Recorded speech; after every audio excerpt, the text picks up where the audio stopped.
Good morning. I'm Walt Richardson, the commander of the Department of South Carolina American Legion, and we're here this morning with David Mills. He is our District 20 commander, and he is also our most recent graduate of the American Legion College. And we're here this morning to talk with David about his experiences at the American Legion College. David. Thank you, Commander. Appreciate it. The invite and being sent. Very good. First of all, what was your schedule like when you got up to Indianapolis? The schedule is very intense.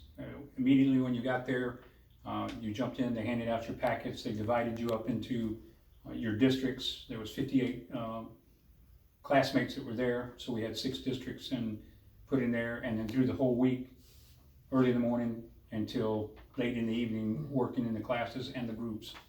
Oh, very good. Now tell me about your classes, what you actually went to and what they took part of. The classes were set up in the frames of doing slides and everything in the classes, and they primarily were on history, the structure of the American Legion, and training. So those were the main focuses for that.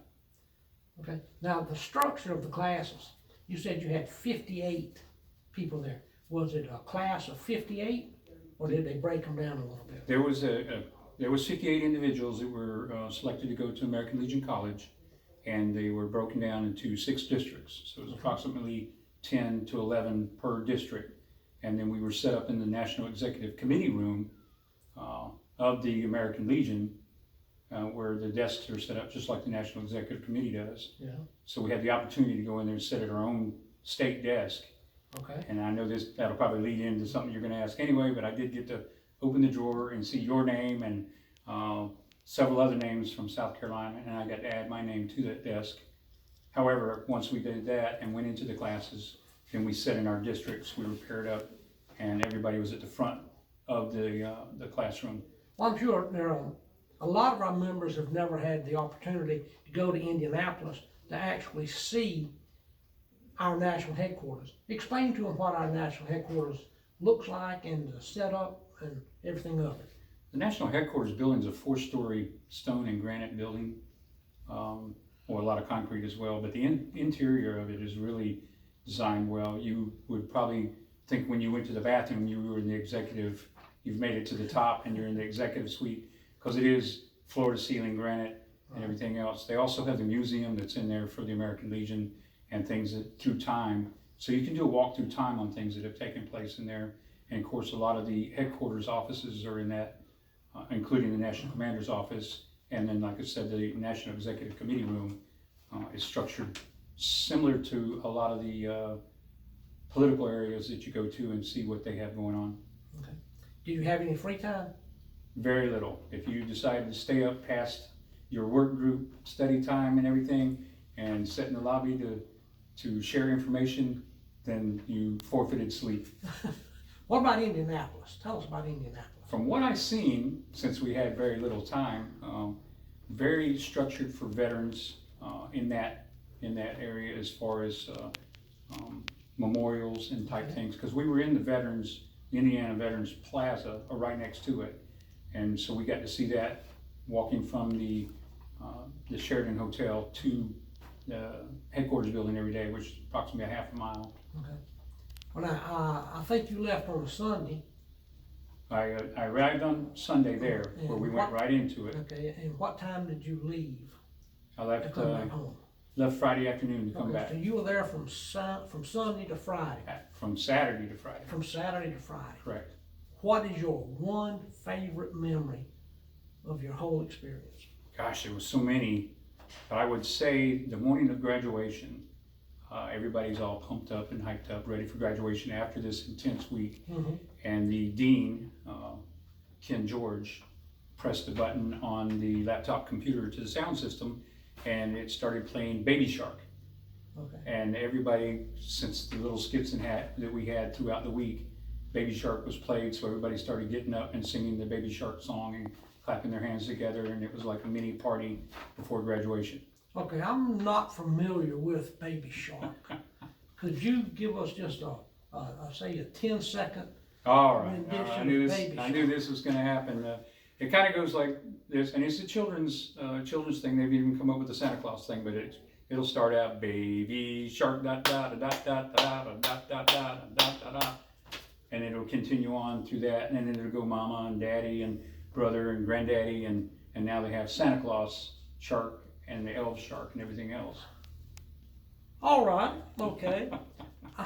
Up there with as an intensive training as you obviously went through, I'm sure that you developed friendships.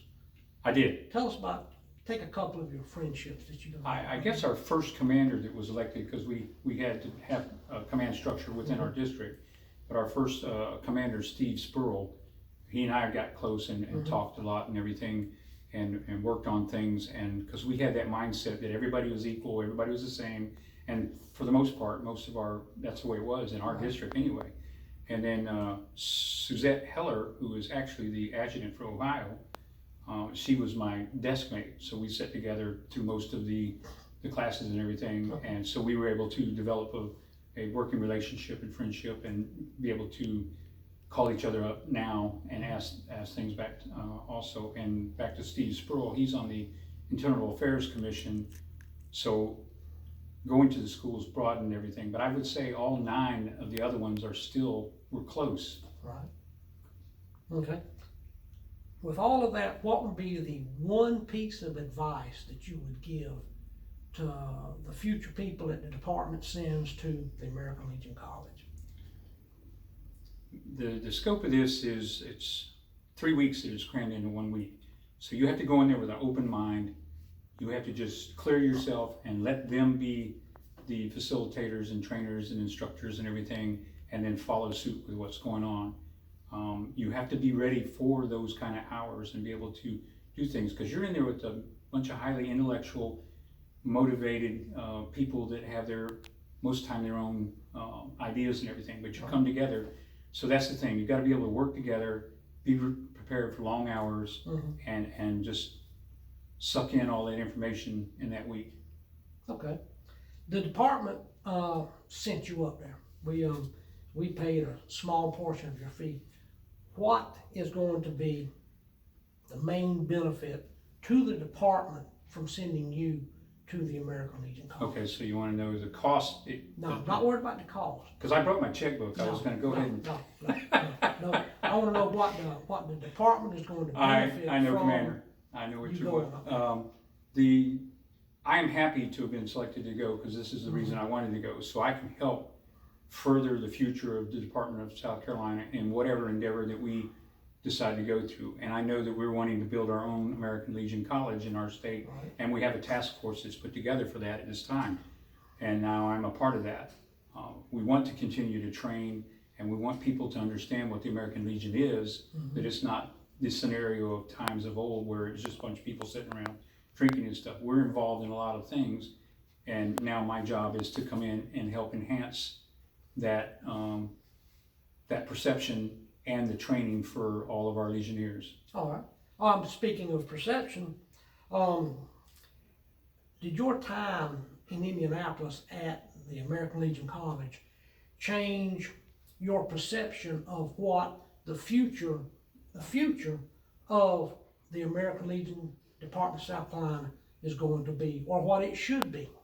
Yes, it did. I mean, I didn't have no real line of sight at, just being at the state level, but after going up there and being with others and the exchanging of information and knowing the things that are coming down from the future for South Carolina is not a grim thing. I mean, we've got all kinds of things that are happening. We have a lot of input, and I believe that we're going to continue to go forth full force, even if we're stationed on Mars. Very good, very good. And now for the curveball. The question that you weren't expecting. Oh my goodness. Yeah, here it comes. I brought my checkbook. No, you that. No, not your checkbook.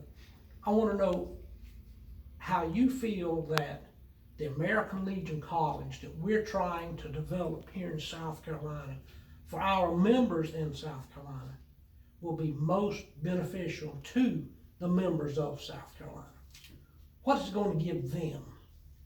I think it's an extraordinary opportunity for them to be able to get a piece of what comes out of the National American Legion College. I think it will help give them a better understanding when they're out there trying to solicit new members to come in. They have a better explanation, and they will be able to go to their posts and do that proper training, because there are so many things that we need to work on and develop within the post. They just don't know. And I think at state level, we put the right college together, it's going to enhance all of our areas. Okay, thank you very much.